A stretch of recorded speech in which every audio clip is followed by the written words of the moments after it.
Welcome to my channel Parvati. ఇది చిన్న పల్లెటూరు అండి. ఇది మా అమ్మగారిది వచ్చేసి అడ్డదిగల పక్కన ఒక చిన్న విలేజ్ అనమాట అండి. నాకు ఎకరం పొలం ఇచ్చారండి నాన్నగారు.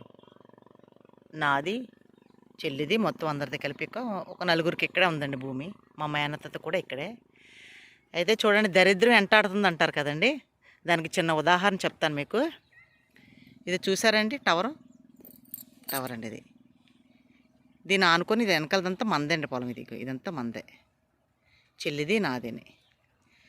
అయితే ఇక్కడ ఏమైందంటే చూడండి, ఈ టవరు ఒక్కొక్క 5 అడుగులు ఎత్తే మన పొలంలో పడద్దండి. అది దాని నుంచి ఒక 5,000 6,000 ఇన్కమ్ వస్తుంది. మనకేదో ఆశ ఉంటుంది కదా, ఆడవాళ్ళకి ప్రతి ఒక్కరికి ఆశ ఉంటుంది. కాకపోతే చూడండి, అది ఎక్కడ పడిందో వచ్చి పక్కనే పడిందండి.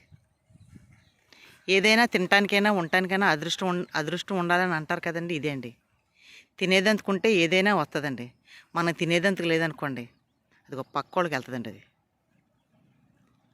మనం ఏం ఎదురు చూసాం ఏంటి, ఫోన్లో ఒక 5,000 6,000 వస్తుంది నెలకని అనుకుంటాం. మధ్యతరగతి ఫ్యామిలీ ఉందనుకోండి, మెయింటెనెన్స్ పోద్ది 5,000ని, అలా ఆలోచిస్తాం. అది వెళ్ళి మళ్ళీ ఎక్కడ పడుద్దండి, బాగా ఉన్నవాళ్ళు పొలంలో పడింది. అది కలిసి వస్తే అంతే అండి, కలిసి రాకపోతే ఇంతే. చూసారండి, చూడండి, ఇదొక వింత అంతే. మనకు తినే యోగాలు లేనప్పుడు ఇలా జరుగుతూ ఉంటాయండి. పోనీళ్ళండి, పక్కోళ్ళైనా బాగుపడితే మంచిదే కదా. చూసారా ఎలా వేసారో టవరు. ఓకే అండి, థ్యాంక్ యూ. Channel follow అవుతుండండి.